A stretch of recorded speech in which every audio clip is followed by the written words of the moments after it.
You know, you really can't talk about or give great justice to the story of Dedan Kîmathi without talking about the great heroine, the great woman that we're actually talking about today. And that great woman, that great heroine is Mûkami Kîmathi. And hi, everybody. This is Jerry Wadiho, and today is Saturday, May 9th, 2023. And I come to you today with a proud but also somber heart. And I come to you today because today our great heroine, Mûkami Kîmathi, was actually laid to rest. But the reason I feel so much pride is because she was given the send-off that she deserves. Because Mûkami Kîmathi was no ordinary woman. This woman was a Mau Mau liberation fighter. This woman was the wife of Dedan Kîmathi, but she was more than his partner. She was also his anchor through his resistance efforts. Mûkami Kîmathi was also a mother to many and a heroine to all of us.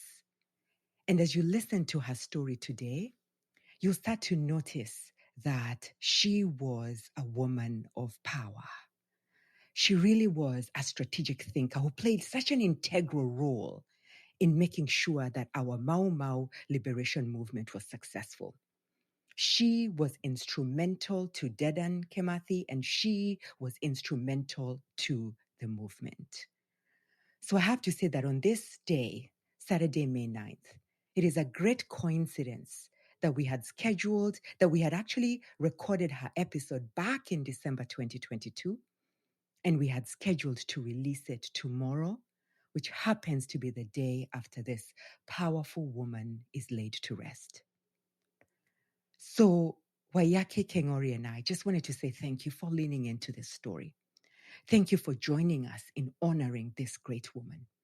Thank you for sitting still and letting her story, her history, her power, the essence of who she is, wash all over you. Lean in and take it all in. Welcome to episode 9 of season 3 of Matire Gemi, a bi-weekly podcast where we help you learn the Agikoyo culture, history, and heritage in English and in a fun, light-hearted way. I'm Jerry Wadiho, your anchor, na demo jiro wa bariake hara. And with me, I'm with Wayaki Wagishaga and Kingori Wakanyi.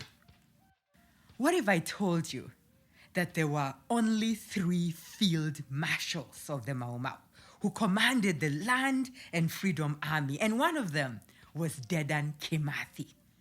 What if I told you that of those 3 field marshals, one of them was a woman?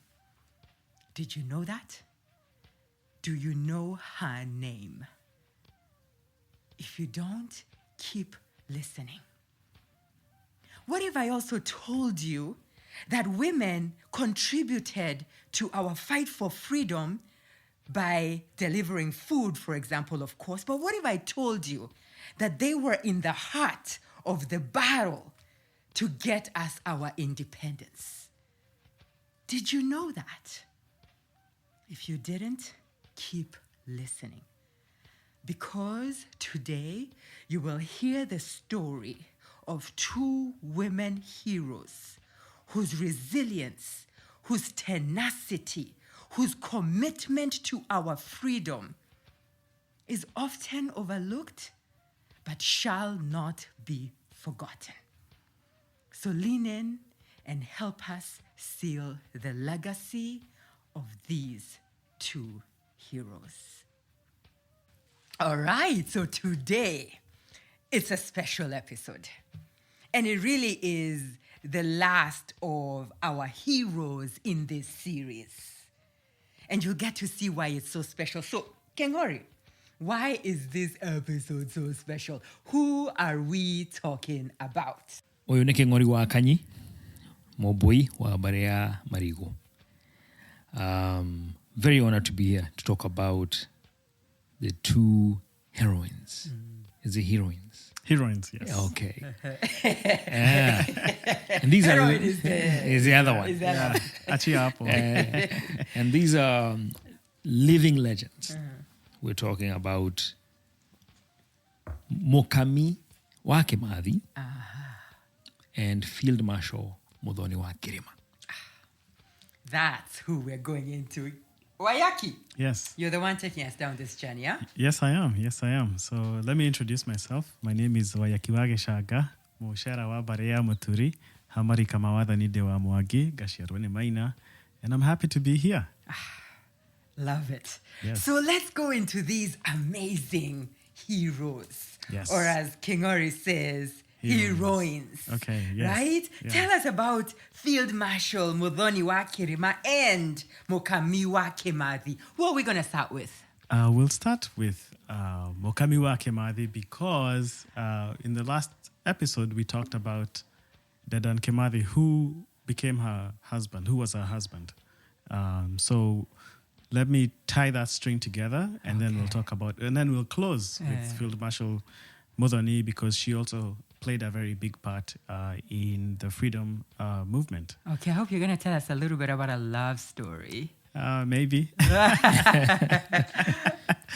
Yeah, so these two heroines, and the reason this episode is special is because we mostly will hear about the heroes, the guys, the men that fought for independence or were the founding fathers of our country. But we often don't get to hear the stories of the women who participated in the resistance movement. Yeah, and can I say something? Sure. Yeah, a lot of times when we hear about women, we hear about them supplying food.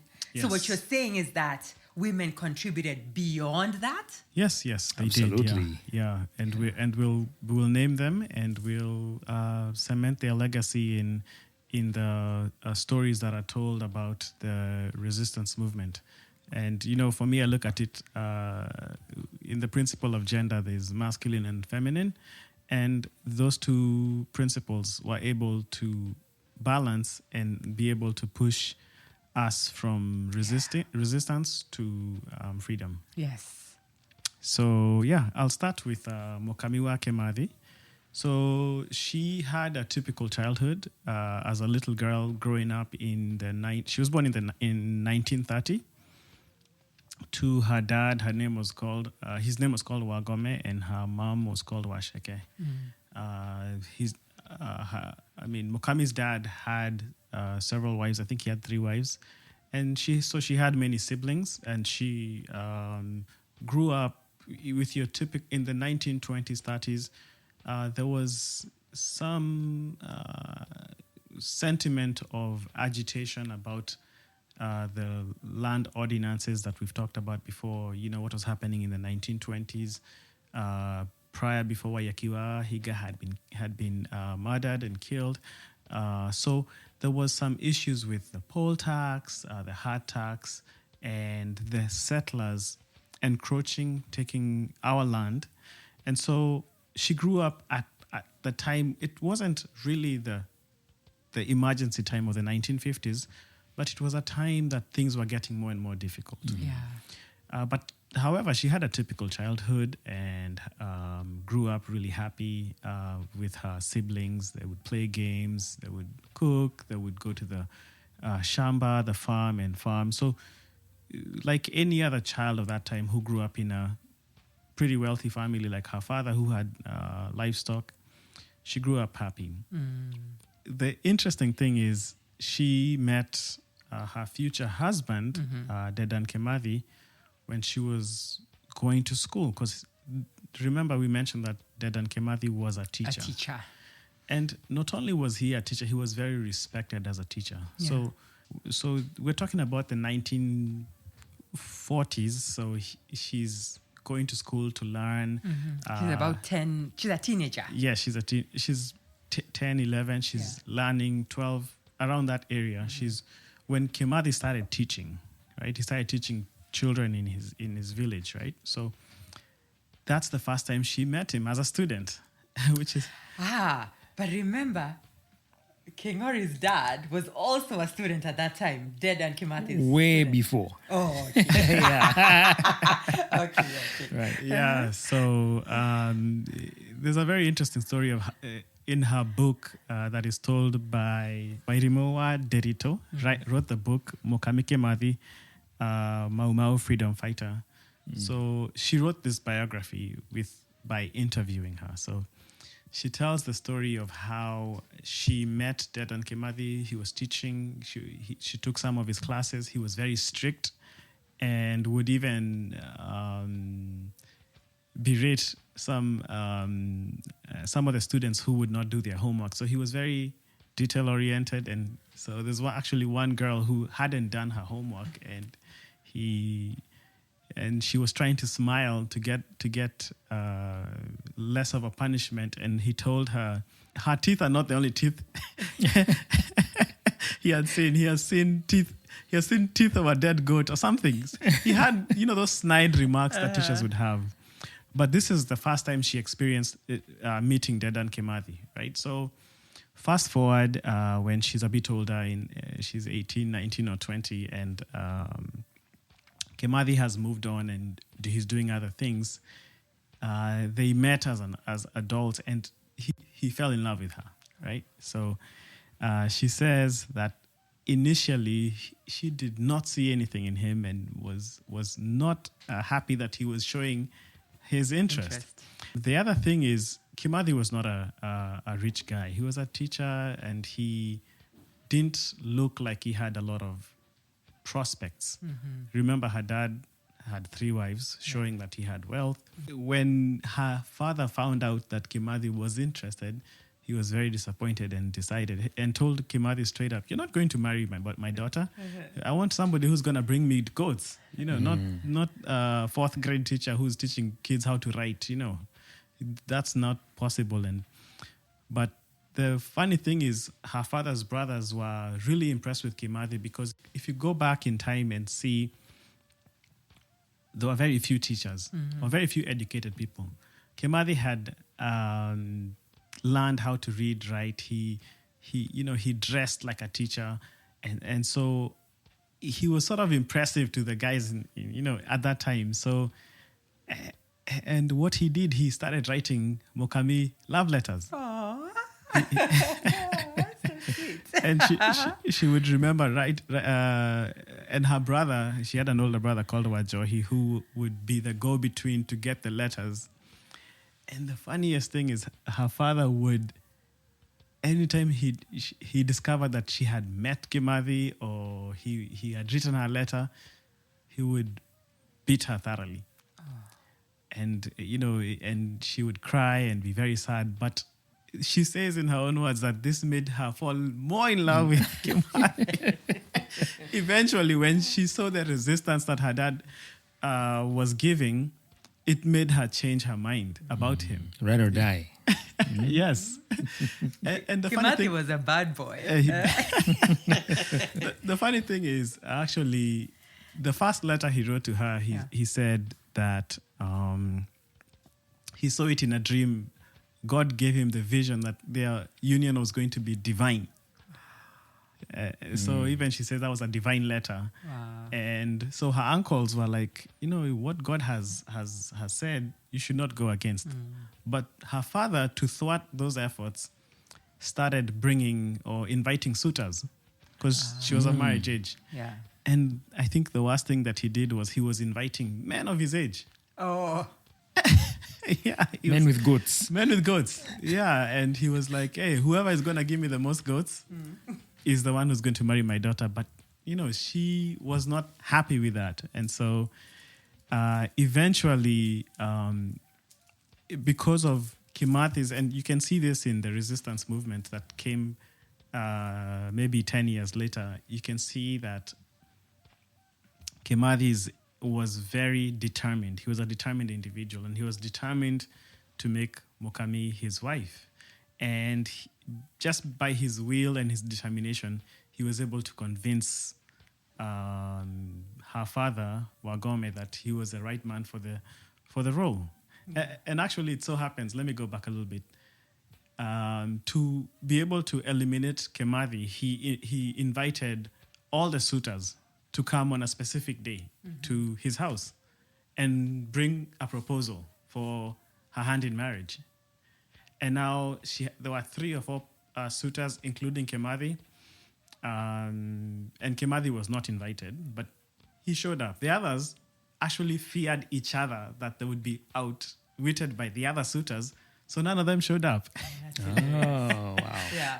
So he was writing her letters. She got a divine letter. From and him. he was a persistent man. He was persistent. So eventually. Yeah. So eventually he was able to marry her, and eventually Kîmathi became close with her father, and they started getting along, because before, if you're trying to thwart a man from marrying your daughter, you have a lot of tension. So they had a lot of tension. And so eventually they got married, and they got a son, Washiori, and her father really loved the son. Yeah, but it so happened later on, her father became conscripted to work for the administration. So their paths, his path, Wangome's path with Kîmathi now became antagonistic, where he was helping the administration, and Wangome, Her dad. her dad. And so she was caught in the middle of this situation where her husband, who is now in the forest and helping with the organization of this guerrilla movement, is now, and her father is helping the administration. So her life was kind of in the middle of 2 different worlds. Yeah. And so I wanted to tell that story just for you guys to be able to understand that Kîmathi, to be able to marry Mûkami, saw it as a divine calling, and wrote to her letters of love. Her father resisted his advances, but she agreed to marry him. Okay. Beautiful. Yes. All right. Great. Where does this journey continue? They're married. Yeah, they're married, and they get a son. And Kîmathi, as he's organizing the KLFA, which is the Kenya Land and Freedom Army, which is now called or christened Mau Mau by the British, she eventually, as the emergency happens, she eventually even herself goes into the forest. Okay. And so she is part of one of the regiments that had mostly women, and they were doing many things from fighting to organizing, bringing food, going back into the villages, because women had a bit of a better, they could move more freely than men, because men were the ones suspected to be the fighters. So eventually she joined Dedan Kîmathi, as we know from the story, of the resistance. For years they were in the forest, and eventually she was captured and was supposed to be detained for life. And like we had in the Dedan Kîmathi story, she was able to document her husband's last words. And she, just like Dedan Kîmathi, contributed to the freedom of our country. And she has a very good legacy, because she has, after 1963, the subsequent government sort of forgot about the Mau Mau and did not give them the recognition they deserve. She has always been outspoken about her husband's legacy, the Mau Mau legacy, and what sacrifice and energy it took to be able to resist the colonial powers and bring our country to freedom. Yeah, actually, soon after Nelson Mandela was released, Yes, he did come to Kenya. he did. Yeah, that was during the late President Moi's regime. And the first thing he wanted was to know where Mûkami Kîmathi was. Wow. That's what Nelson Mandela wanted. And he asked about her. Where is she? How is she doing? And Moi was so embarrassed because they had no clue. They had forgotten about her. They could not They couldn't find her. Yeah, they find couldn't her. find her. Yeah. Yeah, it was so embarrassing. And it's at that point that there was a little slight change in the attitudes towards them. And I think, if I'm not wrong, I think the government eventually tracks her and kind of started paying attention a little bit, not by much. She didn't, I think it's not until Kibaki government that she really got the recognition and even some assistance from the government. And Kîmathi got the recognition. Remember, absolutely, his statue was only erected then. Very recently, in Kibaki's government. So she has played a pivotal role in telling the story of the freedom movement, being able to champion her husband's legacy throughout her life up to today. Yeah. And we can't forget about. I just remembered this. Washiori Kîmathi, her son. Yes. I think was murdered sometime in the 90s. Yeah. In some very, very unclear circumstances. Yeah. After he finished college and came back, I think he had gone to America or something, or something like that for college, and came back, and was a threat to the government. Wow. And people suspect that his elimination was politically motivated. So this, she bore a lot for us. Yeah, she and did. continued to, because Mau Mau, the thought and the history and the psyche of the Mau Mau movement continued to be a threat to the governments that followed the independence period. Yeah. Very, very unfortunate. Very unfortunate. Yeah, actually, they say he fell into a ditch, but it was under suspicious. Yes. Yeah. Wow, what a woman! What a hero! Thank you. So then, who is Field-Marshal Mûthoni wa Kîrîma? So, Field-Marshal Mûthoni wa Kîrîma was actually age mates, and actually not was, because she's still alive, just like Mûkami Kîmathi. They were born around the same time. She was born in 1931. And she was born to a poor family. They struggled as children. She didn't come from a family like Mûkami's. You can see the juxtaposition between them. But they eventually led the same struggle. So Field-Marshal Mûthoni was a top-ranking field marshal. So there was only 3 field marshals, if I'm not mistaken. There was Kîmathi, was a field marshal, Field-Marshal Mûthoni, and Field-Marshal Wariyama. That's correct, right? Wariyama. So she was one of the only 3 field marshals. Yeah, one of the 3. Trifecta, basically. It's a big deal.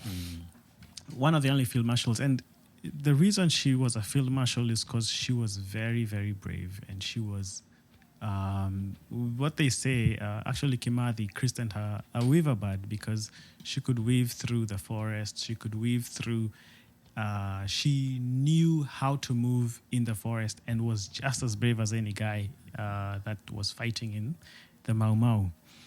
So she marries her husband earlier on, and they are living a life of... She was a trader. She would trade in eggs and crops.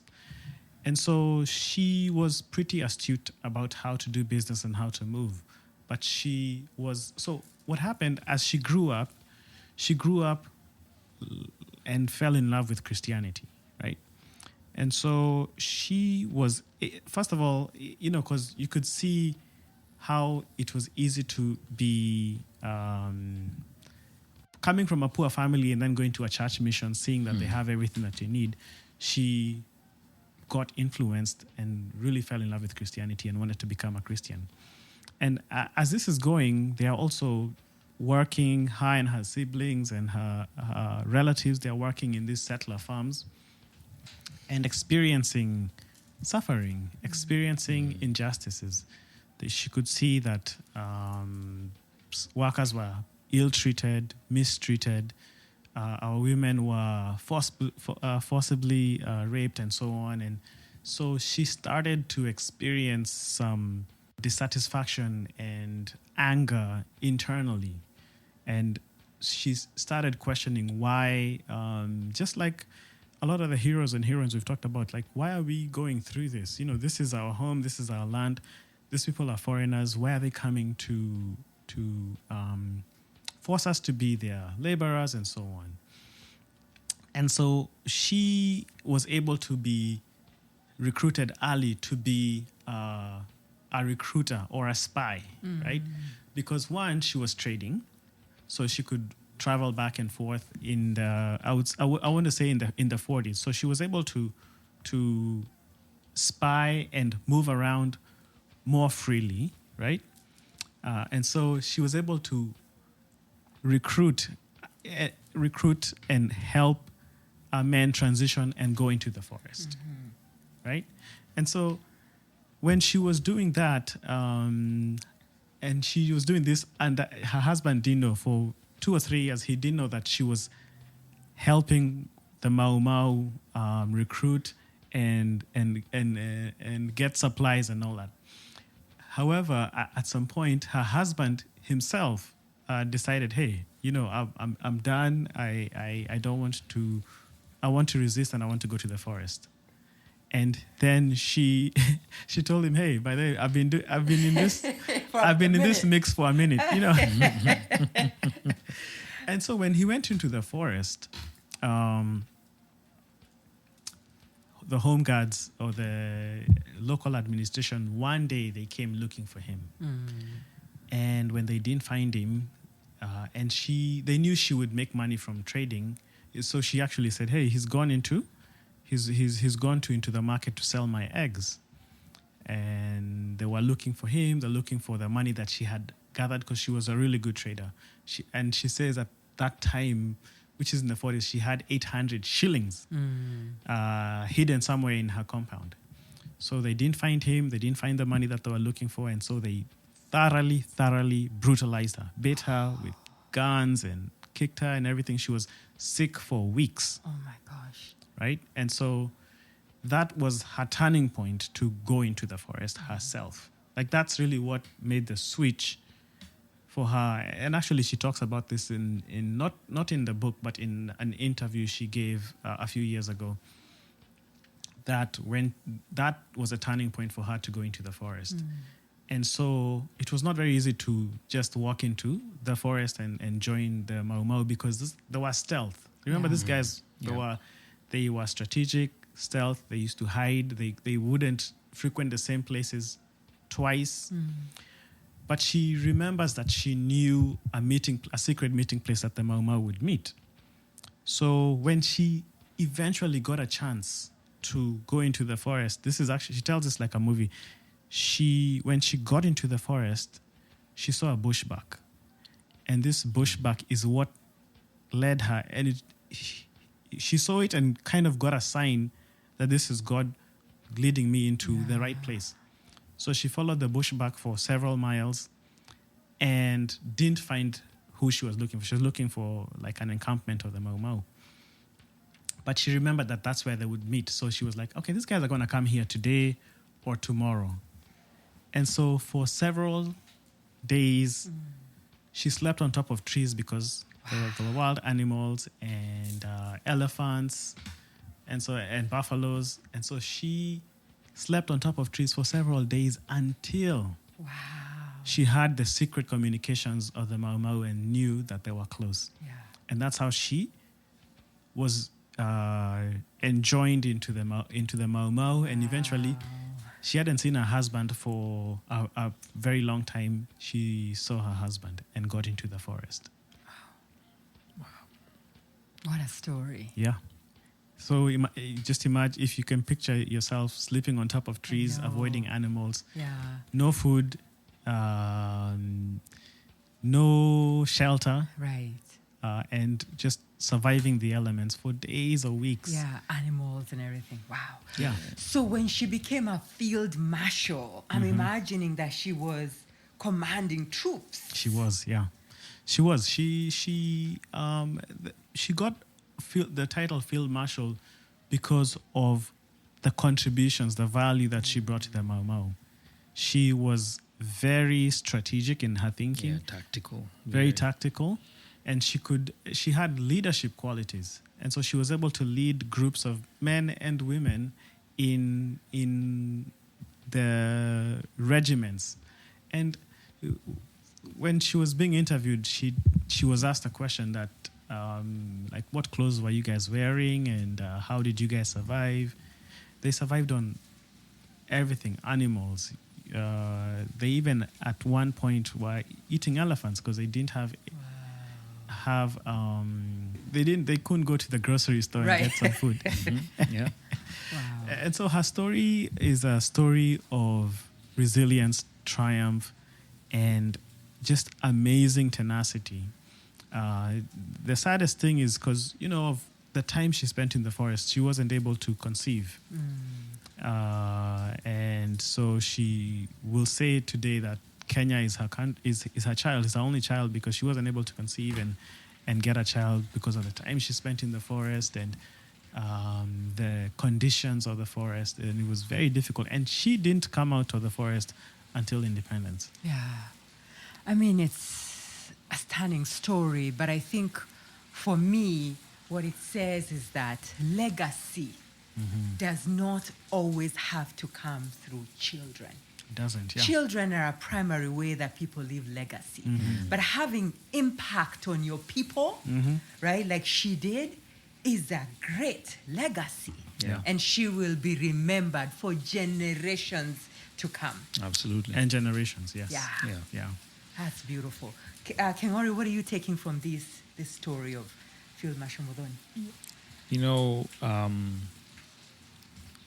We were joking earlier and saying how a typical guy probably doesn't need too much in the way of comfort.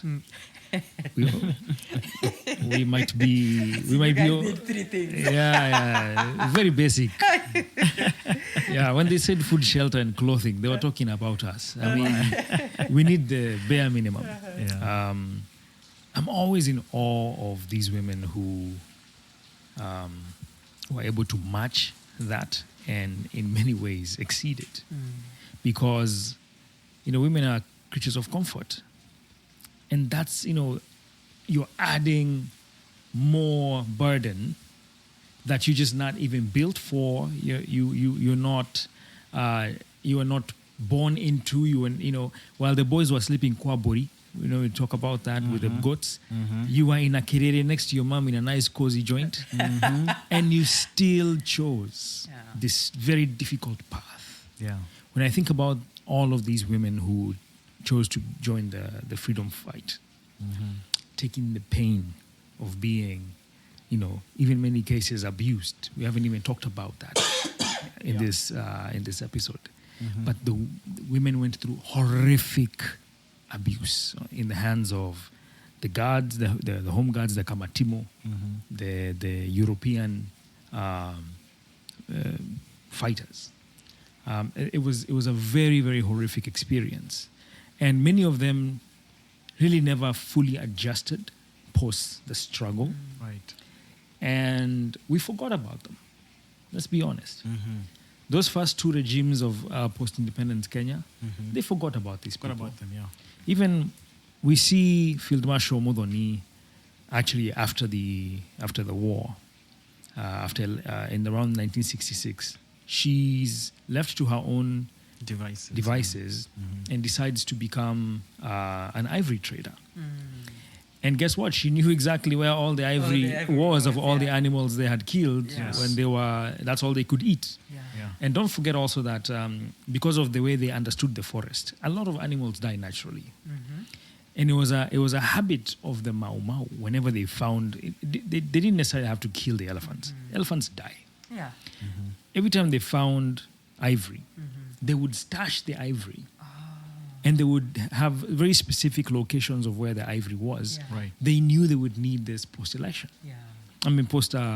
Post-independence. Yeah. Yes. They understood that they were going to need some kind of something to leverage Yeah. in order to get some kind of wealth and be able to be free from colonial burdens.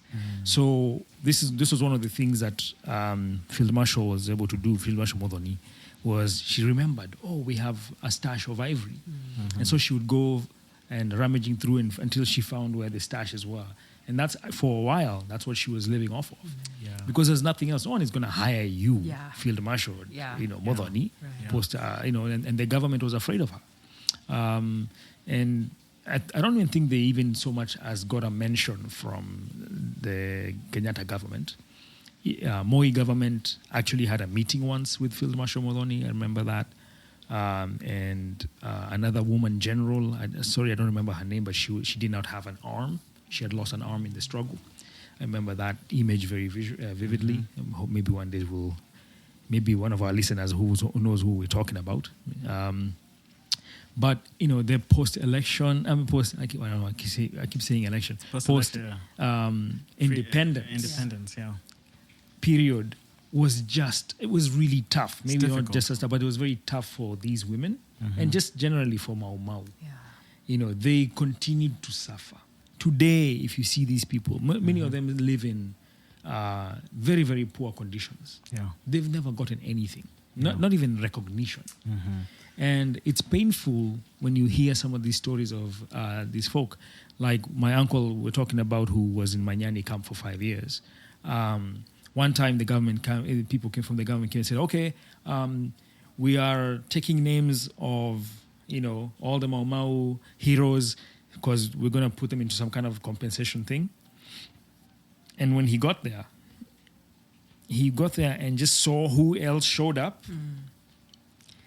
And he just went home. He was like, these guys are not there. Yeah, he was like, I'm not even going to put my name in a list with those people. Yeah.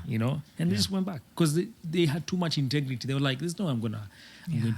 So, and in any case, those people were never really given anything to start with, but it was tough. Yeah. And even today, they're still paying the price. They're still struggling.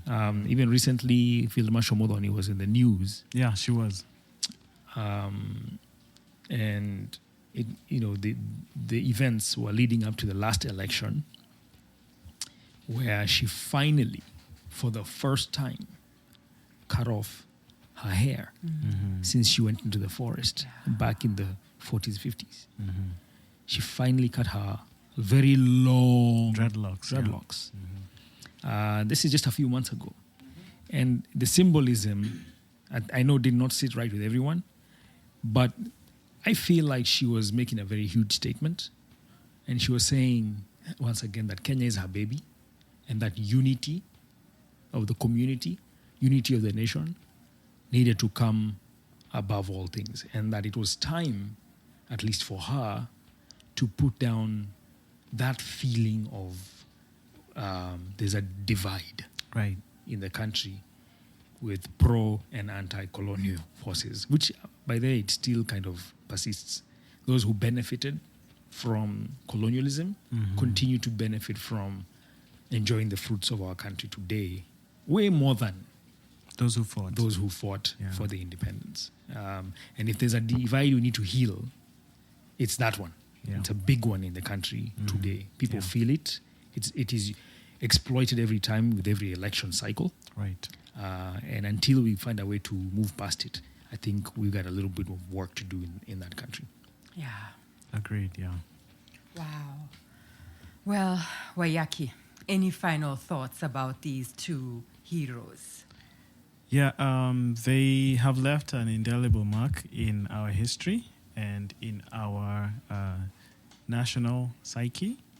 And there are so many women who have other women who contributed, who are too many to mention. We'll definitely mention them in the show notes, like Joki Waishere, Brigadier Joki Wageshiga, Cindereri, Wajiro Nyamaruto.